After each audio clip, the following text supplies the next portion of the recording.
Boker Tov, nous sommes le 28 avril 2021. C'est l'heure du premier journal d'information en direct de Jérusalem sur Radio Kalita.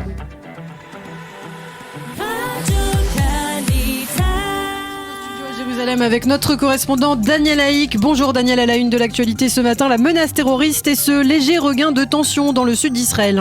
Oui, en effet, Ilana Boker Tov, après plus de 24 heures de calme relatif, 2 roquettes ont été tirées durant la nuit par des Palestiniens à partir de la bande de Gaza. L'alerte rouge a été déclenchée par le conseil régional de Sha'ar HaNegev. Les 2 roquettes sont tombées finalement en territoire palestinien. Côté israélien, on a maintenu l'état d'alerte et l'on redoute également un nouveau pic de tension demain après qu'Abou Mazen annonce probablement, il faut le dire encore, l'annulation des élections palestiniennes. L'autre titre de l'actualité ce matin concerne le drame politico-juridique qui s'est tenu hier à Jérusalem en Conseil des ministres, puis devant la Cour suprême. Oui, la Cour suprême va continuer à débattre ce matin de la validité de la nomination du ministre Ofir Akounis du Likoud au poste de ministre de la Justice. Cette nomination a été décidée par Binyamin Netanyahou contre l'avis formel du conseiller juridique du gouvernement. Le conseiller Mendelblit avait sommé au début du Conseil des ministres d'hier de nommer un ministre de la Justice très rapidement, je le cite même dans l'heure qui suit. Benny Gantz voulait le poste pour lui-même, ce que ne souhaitait pas Binyamin Netanyahou, qui a donc décidé de désigner à ce poste l'un de ses proches, Ofir Akounis. Mendelblit a immédiatement affirmé que cette décision n'était pas légale. La Cour suprême a été saisie par l'association de défense du pouvoir et hier soir, la présidente de la Cour suprême, Esther Hayut, et 2 autres juges ont décidé de geler la nomination d'Ofir Akounis jusqu'à ce que le Premier ministre s'explique sur les raisons d'une telle nomination. Alors pour quelles raisons le conseiller juridique du gouvernement s'oppose-t-il à une telle nomination ? Eh bien apparemment pour 2 raisons essentielles. D'abord parce que selon Mendelblit, l'accord de coalition oblige un accord conjoint du Likoud et de Bleu-Blanc à toute nomination ministérielle. C'est dans le cadre bien entendu de l'accord de coalition qui avait été conclu il y a un an entre les 2 grandes formations du gouvernement paritaire. Or dans le cas précis, Gantz s'oppose à toute autre nomination que lui-même au poste de ministre de la Justice. Seconde raison, le conseiller juridique du gouvernement considère que le Premier ministre est en conflit d'intérêts lorsqu'il nomme un ministre de la Justice alors qu'il est lui-même, on le sait, en procès devant la justice israélienne.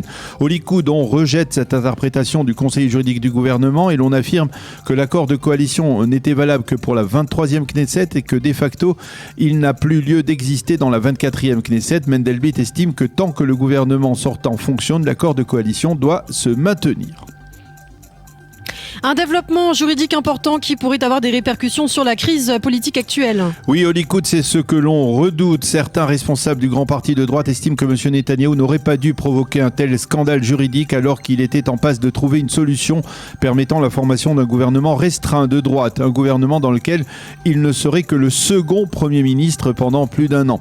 Et justement, Gideon Sa'ar et Naftali Bennett, qui jusqu'à la réunion du Conseil des ministres d'hier paraissaient envisager assez favorablement un tel cas de figure, semblent aujourd'hui être plutôt refroidis par la situation actuelle. Ils n'ont pas manqué de critiquer vivement la démarche de Binyamin Netanyahou. Bennett a affirmé que le pays se dirigeait actuellement vers l'anarchie et Gideon Sa'ar lui a appelé à remplacer tout simplement le pouvoir actuel. On devrait connaître la décision définitive de la Cour suprême à propos de la nomination du ministre de la Justice dans l'après-midi. Une précision encore, le ministre qui sera nommé ne pourra exercer sa fonction, bien entendu, que jusqu'à la formation d'un nouveau gouvernement, c'est-à-dire probablement dans les prochaines semaines, à moins bien entendu que le pays ne se lance dans une 5e consultation électorale. Et puis dans le reste de l'actualité, pour terminer, un développement important dans le dossier du nucléaire iranien. Oui, effectivement, Ilana, Israël et les États-Unis vont créer une équipe de travail commune qui se focalisera sur les menaces représentées par les drones et par les missiles de précision fournis par Téhéran à ses alliés au Proche-Orient. Il s'agit en particulier du Hezbollah. Hier, les forces israéliennes ont neutralisé un drone du Hezbollah qui venait du Liban et allait pénétrer dans le territoire israélien. La décision de cette équipe de travail commune a été prise à l'issue d'une rencontre à la Maison-Blanche entre le conseiller israélien à la sécurité nationale, Meir Ben Shabbat, et son homologue américain Jake Sullivan. Dans un communiqué conjoint, les 2 hommes ont précisé que tant les États-Unis qu'Israël étaient préoccupés par les progrès enregistrés par l'Iran dans son programme nucléaire.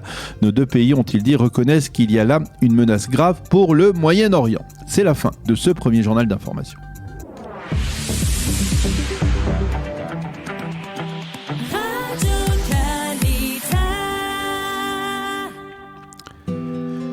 Comme chaque matin, une page météo. Le temps sera plus chaud et sec sur l'ensemble du territoire israélien, en particulier dans l'intérieur du pays. Les températures prévues aujourd'hui, 26 degrés à Jérusalem, 22 à Tel Aviv et 34 degrés à Eilat.